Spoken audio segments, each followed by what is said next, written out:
In this world full of different beliefs, many are trusting their fate and lives and acknowledge different supreme gods or deities. But we, the follower of Mahayana Buddhism, we believe that the right path of a follower will lead to the redemption of all human beings, and instead focus on achieving enlightenment where we practice universal compassion and love toward all sentient beings. We believe that the right path of a follower will lead to the redemption of all human beings.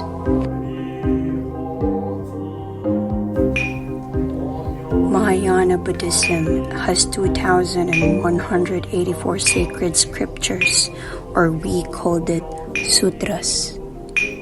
Lotus Sutra is one of the most influential scriptures of Mahayana Buddhism. It is seen by many of its adherents as the summation of the teachings of the Buddha. Chanting or recitation is a common practice in Buddhism.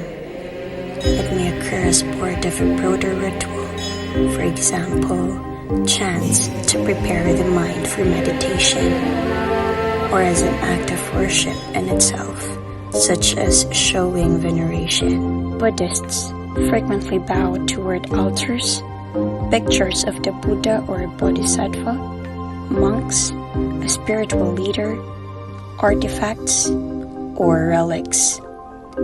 The act of bowing is typically done to show respect, reverence, humility, and thanks.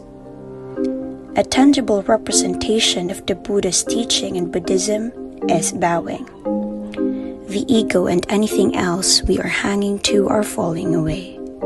It is an admission that the self and the other are not actually two distinct things, while it is not an act of self-abasement.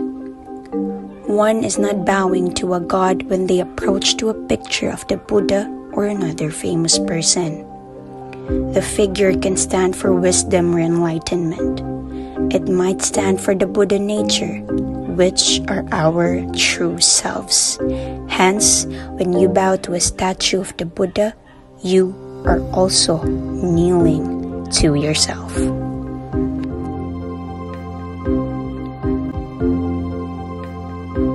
We have 5 principles that our religion follows. First, the dana means being generous, gift-giving, or charity. We focus on the needs of others and that we may help. Buddhists bring goods and useful things for students and poor people.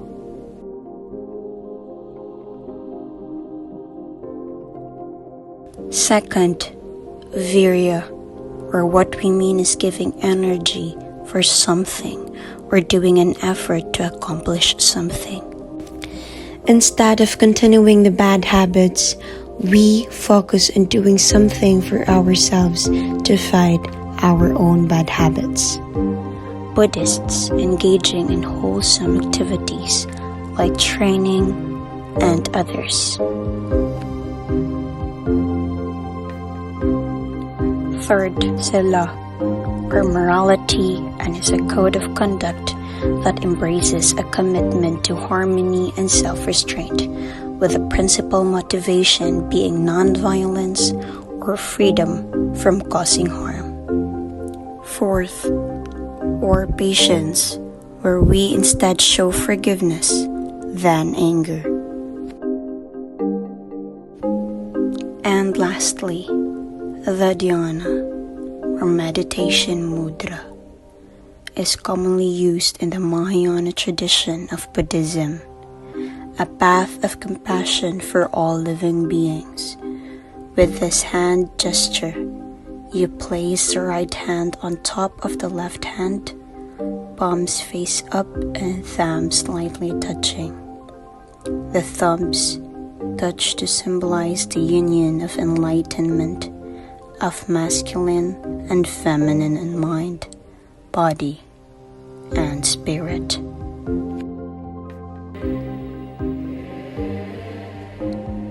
The practice of Buddhism places the individual in the position of scientist, doing tests on their own minds to determine what functions best for them. The concept is that a person can obtain inner calm through this procedure, which is referred to as mental training. And according to Buddhist doctrine, happiness comes from inner tranquility.